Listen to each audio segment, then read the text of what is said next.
This video is the second half of a combo video I'm doing on Code Talkers for Master Duel. All of these combos in this video are going to be featuring the card Cynet Codec. If you want combos without Cynet Codec, I'm going to leave a link in the description for the other half of the video. Our first combo here is more of what I would consider an optimal opening hand. We didn't start with Nightmare Corruptor Ibli, however, we do have a way to get to Ibli and give it to our opponent before the 5th summon, because we did start with Cynet Codec and Lady Debug.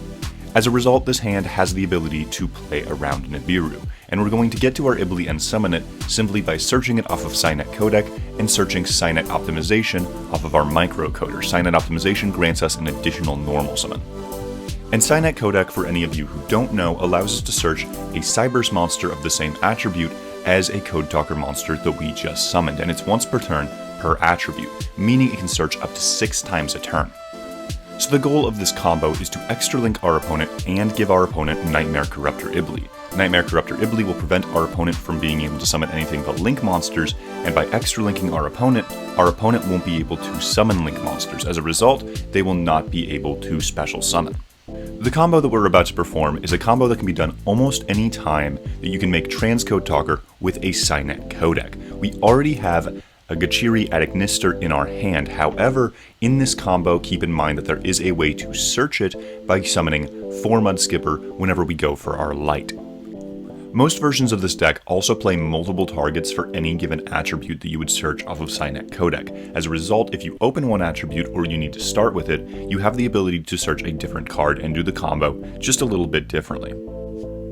Now, one of the most important parts of this combo, and one that you can easily mess up, is whenever you summon Code Talker Inverted. This is a light attribute monster with 2 side-pointing arrows, with the ability to summon a Cyberse monster from hand to a zone it points to.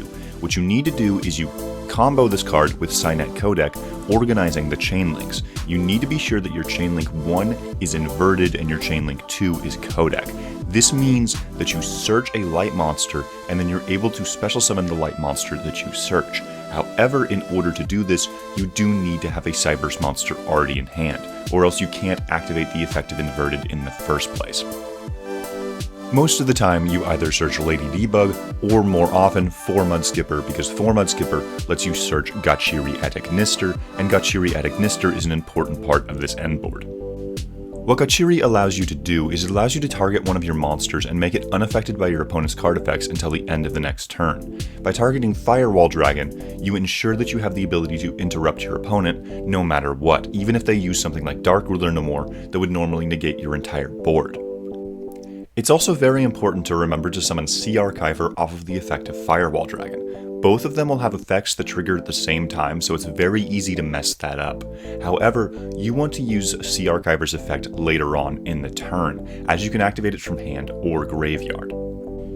At this point, it may look like we're pretty far off from an extra link. However, we already have everything we need in order to perform it. We're going to use a card called Talkback Lancer in order to bring back one of our Code Talker monsters. Talkback Lancer is a link 1 with 1 down pointing arrow. By summoning it to the other extra monster zone than the one that you used initially, you'll be able to perfectly line things up so that you can make your extra link. Additionally, we'll be using the effect of Sea Archiver Engrave at this point in order to bring it back and then link it off for a Baylix, completing our extra link. Do also remember to activate Salamangreat Sanctuary after you finish your extra link. This card helps to solidify your board because your opponent can't just attack into one of your monsters with Ibli in order to kill it, because you can reduce your monster's attack to 0 with the effect of Salamangreat Sanctuary. If you don't know, a monster with 0 attack that attacks a monster with 0 attack will result in nothing happening. Our next combo here showcases the viability of Cynet Codec while going second. This deck is actually very good at going second because it's mostly just a combination of a bunch of good extenders and Code Talkers. As a result, if you get interrupted, you can just kind of keep comboing. However, you do run into some issues if your opponent has too many negates, or if you run into floodgates that you can't stop. However, there is a very cool combo that you can perform using Cynet Codec in order to play around all of your opponent's monster negates, assuming of course that they're just monster negates and they aren't generic negates. Our opponent controls Apollousa. If you don't know what this card is, basically it's a walking 4 monster negates.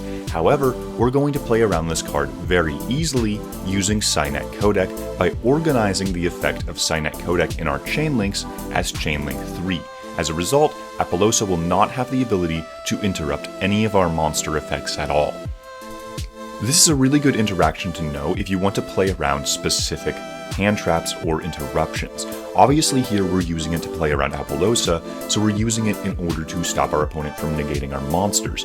However, you can organize your chain links in the opposite direction in order to ensure that your opponent cannot negate Cynet Codec with something like Ash Blossom and Joyous Spring. Additionally, you could use it to play around cards that might negate your graveyard, something like Ghost Bell and Haunted Mansion negating your Ibli. You can organize your chain links so that Ibli is the first thing that activates and Cynet Codec would be the last. Now obviously you can only do this whenever you have multiple effects happening at the same time, whenever you're organizing your chain links. However, you can't chain block individual monster effects if you don't have effects happening at the exact same time. I say that because I'm not entirely sure why my opponent didn't negate my Dotscaper. It was the only effect happening, and they very easily could have stopped it with Apollousa, but they chose not to. My general assumption is that they were probably trying to save their Apollousa's effect in order to negate a different monster. It does weaken itself by 800 every time they use it, so they were probably afraid that my Transcode Talker was just going to walk over their Apollousa. However, that's also sort of assuming that they don't realize that Access Code Talker is a thing. Access Code Talker cannot be negated, so it has no fear of Apollousa. The second I get to Access Code Talker, I'm pretty much outing their entire board. From this position, I just leave my opponent with Nightmare Corruptor Ibli. I know they're on Numeron, so I'm under the general assumption that they really have no way to recover from that. And I believe I am correct as they set a card and pass. From here, I do really overextend. I'm not sure what I was afraid of. I'm going to speed up the video in order to get through this, but I do just keep comboing until I have enough monsters to feel comfortable attacking for a game. Especially considering I had the counter trap set here, I'm not even sure what I could have been afraid of. I can't think of a single card here that would have stopped me. What I probably should have done is just stopped with the Transcode, Excess Code, Access Code, because that's more than enough to go for game, and then just pop my opponent's set card with the Access Code, attack over the Ibli, and then get in for game. The final combo here is going to showcase what to do if you open kind of awkwardly. There are hands where you're able to combo off with Codec, but you aren't able to full extra link your opponent. Hands like these happen normally when you open something like Dotscaper or Sea Archiver and don't have ways to extend properly. As a result, you do need to know what to do in these situations. And in the future, we're planning on cutting Sea Archiver from the deck entirely. However, we can't do that until we get Decode Talker Heat Soul. Until that time, we do have to run Sea Archiver in the deck in order to do our main combo.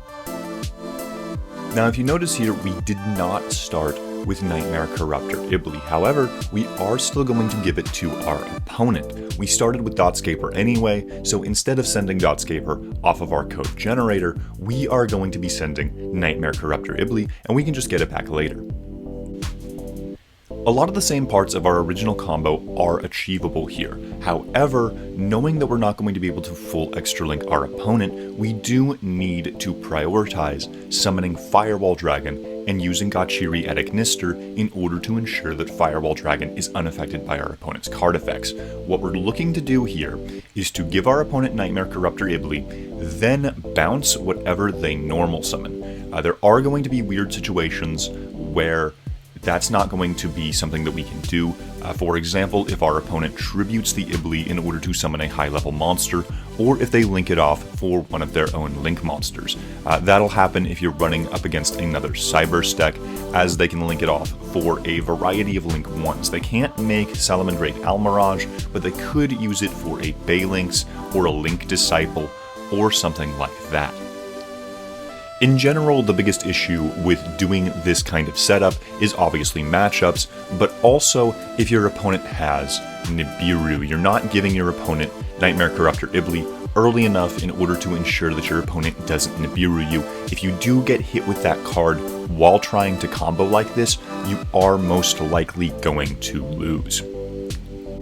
Luckily, I've noticed that in the Master Duel Best of 1 meta, Nibiru isn't as popular as it may seem. The card is pretty much dead against the Eldritch matchup, along with a lot of other stun decks, and as a result, I don't see it all that often.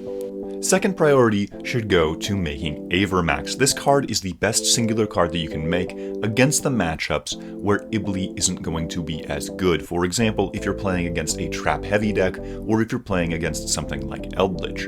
As Avermax cannot be targeted, it's difficult for these decks to deal with, and it has the ability to go ahead and get rid of a floodgate like Skill Drain if your opponent does out it. I'd say if you have any juice left beyond that, make a Lingaribo, as a Lingaribo will make the trap-heavy matchups even easier. In general, if you have the ability to bounce your opponent's normal summon, really what you're fearing at that point is traps, so you want to be able to play around as many of them as possible.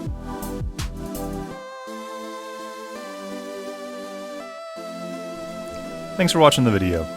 Tell me in the comments section down below what you'd like to see next, and be sure to like, comment, and subscribe.